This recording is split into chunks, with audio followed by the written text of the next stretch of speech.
Acupuncture ang kilalang paraan ng paggamot kung saan tanyag ang mga Chinese. Base ito sa theory ng traditional Chinese medicine na may 4,000 taon na katagal. The way it works is like energy medicine. If a certain area has a decreased supply of energy, what acupuncture would do is to put energy in that area to make it a little bit stronger.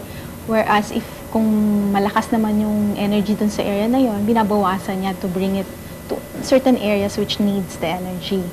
Special needles ang ginagamit dito, higit na mas maliit pa sa hibla ng ating buhok.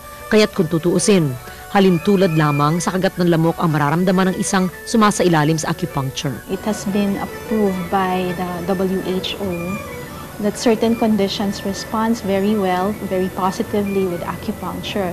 Among the conditions are infectious diseases like cold and cough, hepatitis, certain systemic conditions like hypertension, diabetes, pain conditions, tendinitis, trigeminal neuralgia, cerebral palsy.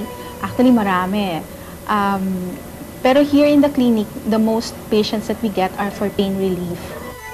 20 minuto ang itinatagal ng bawat paggamot depende kung anong uri at level ang inyong sakit.